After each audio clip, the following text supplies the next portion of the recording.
जब कोई कौम डिटर्मिन हो जाए कि वो उन्होंने कोई हदफ हासिल करना है, ये ठीक है कि डिले किया जा सकता है हमलों से, लेकिन अगर ईरान की कौम डिटर्मिन्ड है और इन हमलों के बाद वो ये समझेंगे कि क्योंकि जो रिवायती हथियार हैं, कन्वेंशनल वेपन्स, उसमें इज़राइल को बहुत बरतरी है।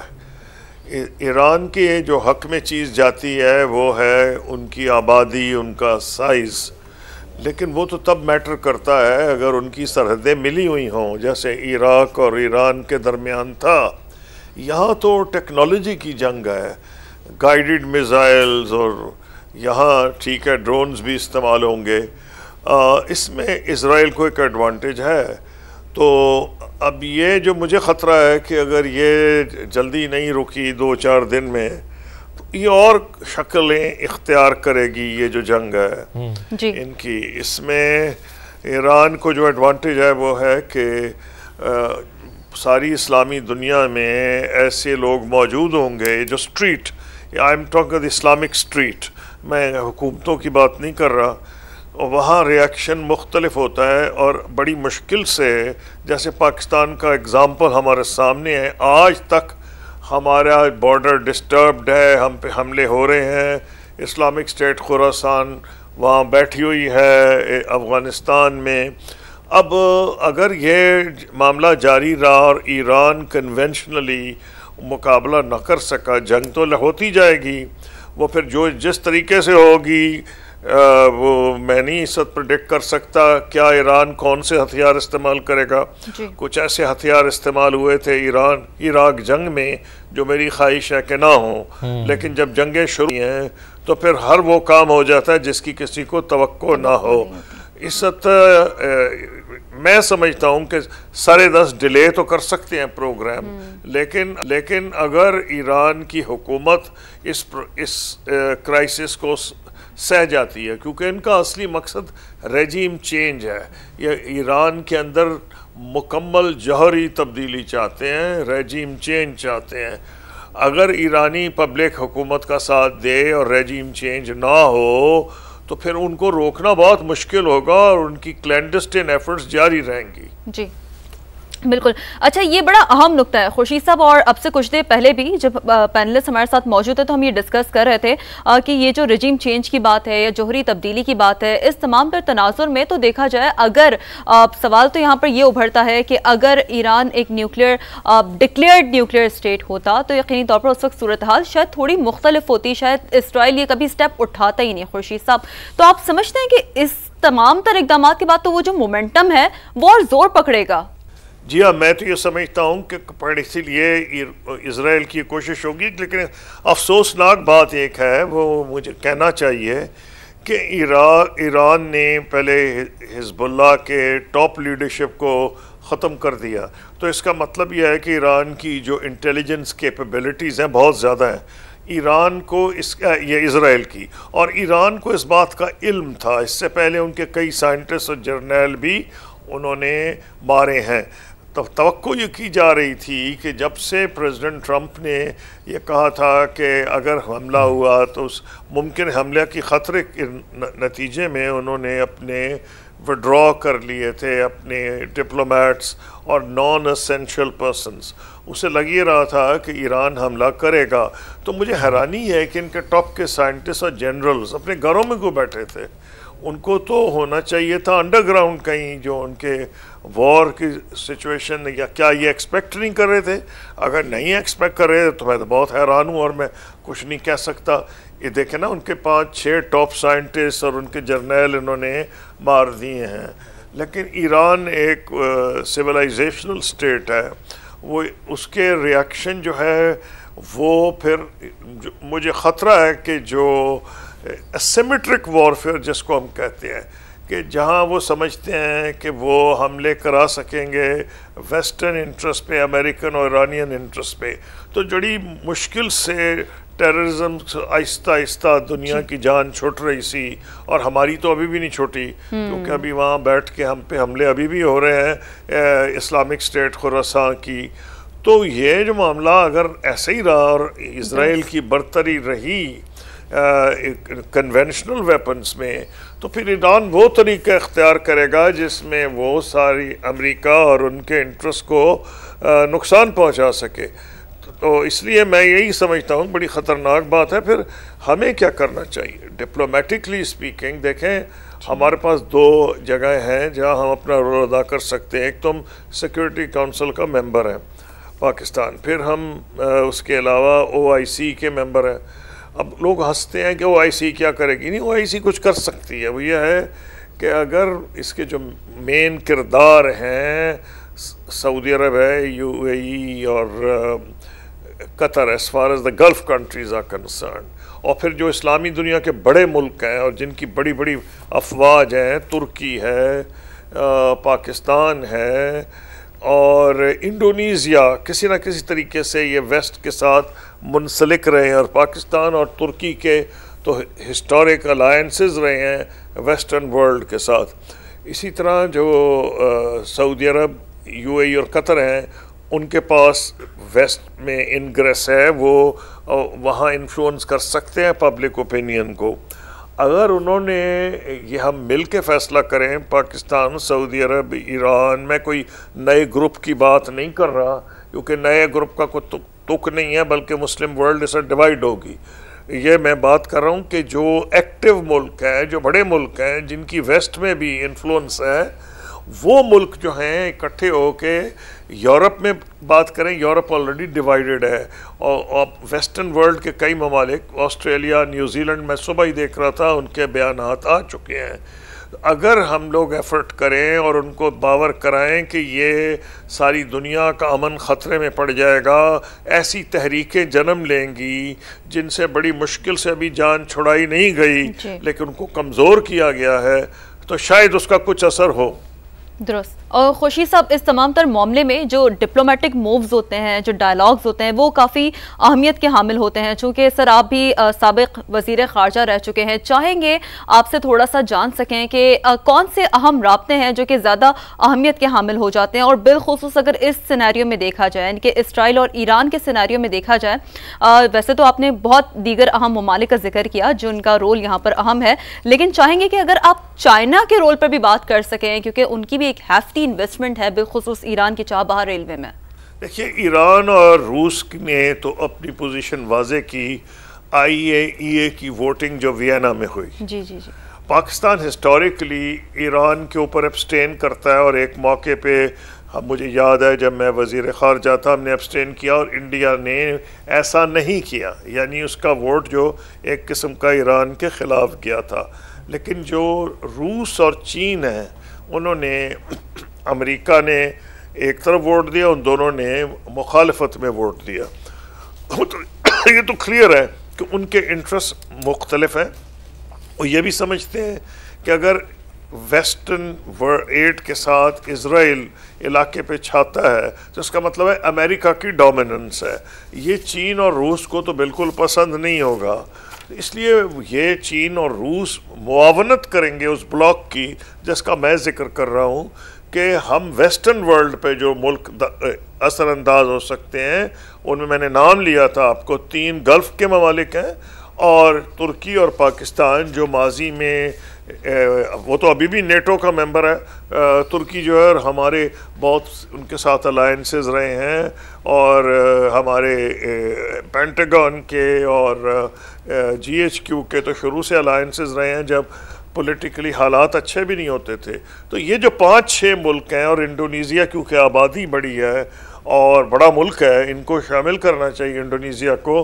ये मैं समझता हूँ 6-7 मुल्क अगर इकट्ठे हो जाएं और ये OIC में भी रोल अदा करें और फिर ये अफेक्टिवली वेस्ट में लॉबी करें, क्योंकि देखें मिलिट्री पावर तो प्रिपोंडरेंट है। अमेरिका और इजराइल अगर एक तरफ हों तो मिलिटरीली तो वो प्रिपोंडरेंट पावर है, लेकिन डिप्लोमेटिकली प्रेशर डाला जा सकता है। जी, आप कह रहे हैं कि डिप्लोमेटिकली प्रेशर डाला जा सकता है, तो अमेरिका इस वक्त क्या किरदार अदा कर सकता है? खुर्शीद महमूद कसूरी साहब, चूँकि हमने ये देखें डिप्लोमेटिकली जो प्रेशर डाला, डिप्लोमेटिकली प्रेशर क्या डाला जाएगा वो भी बताने की ज़रूरत है। डिप्लोमेटिकली प्रेशर ये डाला जाएगा कि आप ये सारी जो तहरीकें 25-30 साल से चल रही थी कोई इस्लामिक स्टेट इराक में बन गई, उसामा बिन लादेन यहाँ आ गए, लंबी चौड़ी एक कहानी थी और आहिस्ता आहिस्ता मामलात सेटल हो रहे थे। अब शाम में भी जो हुकूमत आई है उसको रिकग्नाइज़ कर लिया है और उन्हें सैंक्शंस जो हैं विड्रॉ कर लिए हैं। तो एक बड़ी लंबी एफर्ट हुई है, 30-40 साल इसमें लगे हैं। क्या हम वापस वहीं चले जाएंगे? ये वेस्ट को समझाने की ज़रूरत है और ये मुल्क समझा सकते हैं जिनका मगरिब से ताल्लुक़ रहा है और है इस वक्त। अगर मिलिटरली इस मामले ने जाना है तो फिर तो इस वक्त बहुत इज़राइल और अमेरिका अगर वाकई एक तरफ हों, और मुझे किसी ने बताया है, मैंने अभी नहीं पढ़ा नहीं क्योंकि इतनी तेज़ी से हालात बदल रहे हैं, कि प्रेसिडेंट ट्रंप का शायद को बयान आया है कि अगर ज़रूरत पड़ी तो हम इज़राइल के पीछे खड़े हैं। मुझे नहीं पता बिल्कुल ऐसा ही है या नहीं, बयान आया है किसी ने, बिल्कुल ऐसा ही है जी। अगर उनका यह बयान आया है तो वाज़े हो गया है जी। तो इसका मतलब है कि अब एफर्ट्स तो डिप्लोमेसी की होंगी, अब जंग की तो नहीं हो सकती ना। अब जंग तो ईरान ने लड़नी है और मुझे लग रहा है कि लंबी जंग कोशिश करेगा, लेकिन जो ईरान की जो एयर फोर्स है वो बदकिस्मती से मेरा नहीं ख्याल है कि वो मुकाबला, ईरान के पास मिसाइल्स हैं और ईरान के पास ड्रोन्स हैं जिससे वो नुकसान इजराइल को पहुंचा सकता है। लेकिन जिस किस्म के हमले आपने देखा इजराइल ने किए हैं, हवाई जहाज़ों से भी किए हैं, और भी 1-2 दिन में क्लियर हो जाएगा कि उन्होंने हवाई जहाज़ों के अलावा क्या क्या और भी चीज़ें क्या क्या इस्तेमाल की हैं, वो क्लैरिटी आ जाएगी। लेकिन मिलिटरली एयरफोर्स के हिसाब से तो उनकी बहुत बेहतर एयरफोर्स है, उनके पास लेटेस्ट जहाज़ हैं इजराइल के, और अमेरिका की अगर बैकिंग हो तो फिर तो बड़ा डिसएडवांटेज होगा ईरान को इन एन एयर वॉर। और मिसाइल्स को लेते हुए यानी उनके बलबूते के ऊपर क्या आप समझते हैं कि ईरान एक लंबी वॉर लड़ सकता है? खुर्शीद महमूद कसूरी साहब, ईरान के पास ऑप्शन कुछ नहीं होगा। वो वॉर्स भी कई किस्म की होती हैं, कई होती हैं कि डेली चल रही हैं, कि स्पोरेडिक है, ये सारा एरिया डिस्टर्ब हो जाएगा। और उसमें जो प्रो वेस्ट ममालिक हैं जैसे गल्फ में हैं, उनके लिए भी मुश्किल हो जाएगी अगर फ़र्ज़ करें जंग लंबी हो और ईरान सिंक कर दे उनके कुछ जहाज़, अपने ही जहाज़ सिंक कर दे, 3rd क्लास किस्म के जहाज़ रास्ते बंद कर दे अगर, तो ऑयल की प्राइसेस को तो आग लग जाएगी और सारी दुनिया की इकोनॉमी पे उसका असर होगा। अमेरिका पे ज़्यादा असर नहीं होगा क्योंकि अमेरिका ऑयल पे डिपेंडेंट नहीं है, लेकिन यूरोप डिपेंडेंट है, अमेरिका नहीं डिपेंडेंट है। अमेरिका इस लिहाज से सेल्फ सफिशेंट है। तो इससे मैं ये समझता हूँ कि यूरोप इसमें हमारा मुआविन साबित होगा प्रेशर डालने में। मैं ये पॉजिटिव डेवलपमेंट समझता हूँ। उसकी वजह है कि अमेरिका को ये अंदाज़ा होना चाहिए कि अगर अमेरिका इसी तरीके से इजराइल को बैक करता रहा तो सऊदी अरब, यूएई, कतर, चाहे कितने भी प्रो वेस्ट हों, इनकी आबादी जो है, देखें ना मुस्लिम स्ट्रीट जो है, चाहे वो कायरो में हो, चाहे लाहौर में हो, चाहे वो रबात में हो, वो एक तरीके से सोचती है। हुक्मरान सारी दुनिया में मुख्तलिफ तरीका का उनका तरीक़ाकार होता है सोचने का, क्योंकि उनकी अपना एक डिफाइंड होता है कि नेशनल इंटरेस्ट क्या डिमांड कर रहा है। तो ये तो वेस्ट में भी यह है कि जब वेस्टर्न स्ट्रीट्स जो थी वो मुजाहरे हो रहे थे फ़लस्तीनियों के हक़ में, तो वेस्टर्न हुकूमतों की वो पोजीशन नहीं थी। लेकिन जो मुसलमान ममालिक हैं इस इलाके के, वो अमेरिका को समझाएंगे कि भाई हमारे तो अपने मुल्क डिस्टर्ब हो जाएंगे अगर आपने इसी किस्म की सपोर्ट जारी रखी इज़राइल के लिए। तो ये जो सऊदी अरब का आप फ़ोन बता रही हैं वज़ीर ख़ारजा का आया है, ये एक पॉजिटिव डेवलपमेंट है कि उन्होंने ईरानी हम मनसब से बात की। इसी तरफ मैं इशारा कर रहा था कि यही मुल्क वो हैं जो मैं रिपीट किए जा रहा हूँ, 5-6 मैं दोबारा नहीं कहता, जिनके मैंने नाम लिए हैं, इनको अपना डिप्लोमेटिक एफर्ट तेज़ करनी पड़ेगी। और ये ज़रा खुर्शीद महमूद कुरैशी साहब, ये बड़ा एक अहम एक नुक्ता है, इसके ऊपर ज़रा रोशनी डालिएगा कि ईरान अगर जो कि अमेरिका की जानिब से मुसलसल बारहा कहा जा रहा है कि ईरान अपने जौहरी प्रोग्राम से दस्तबरदार हो जाए, सारी सेंक्शंस भी उसके ऊपर से ख़त्म हो जाएंगी और एक बेहतर तौर पर हम उसके साथ वर्किंग रिलेशनशिप भी बना सकते हैं, तो इस मरहले के ऊपर क्या ईरान वाकई इस तरह की कोई चीज़ सोच सकता है जौहरी प्रोग्राम से दस्तबरदार होने के बारे में? आप क्या समझते हैं कि क्या ऐसा कोई चीज़ आ सकती है उसकी जानिब से, या ईरान अपने मौक़िफ़ पर कायम रहेगा, डटा रहेगा? जी नहीं, मुझे ये बड़ा मुश्किल नज़र आ रहा है कि ईरान इसके बाद ऐलान कर दे जी हमने अपना जौहरी प्रोग्राम छोड़ दिया है। जब वो तो सेपरेट इशू है ना कि उसको कितना धक्का लगेगा, लेकिन ऐलान तो नहीं करेगा, क्योंकि एफर्ट तो ये है, अमेरिका की भी शायद ये होगी, इजराइल की तो है कि रेजीम चेंज आए। तो अगर रेजीम चेंज अगर इसके नतीजे में वो एक्सेप्ट कर लेते हैं तो फिर तो उनकी जो लेजिटमेसी है ख़तरे में आ जाएगी कि जो लोग उनके साथ खड़े हैं ईरान में वो भी उनको छोड़ देंगे, क्योंकि ईरान में पब्लिक ओपिनियन अगर मान ली जाए वेस्ट के मुताबिक डिवाइडेड है कि कई लोग इस हुकूमत के ख़िलाफ़ हैं, इसके कोई प्रूफ नहीं कि उनका नंबर क्या है, लेकिन अगर वो इस वक्त मान जाते हैं तो जो लोग उनके साथ खड़े हैं वो भी छोड़ जाएंगे। इसलिए मुझे नहीं लग रहा कि ईरान जो है वो इसमें कि जी अमेरिका ने इजराइल ने हमला किया, अमेरिका पीछे खड़ा है तो वो कहा अच्छा जी हमने कान पकड़ लिए, ये मुश्किल नज़र आ रहा है।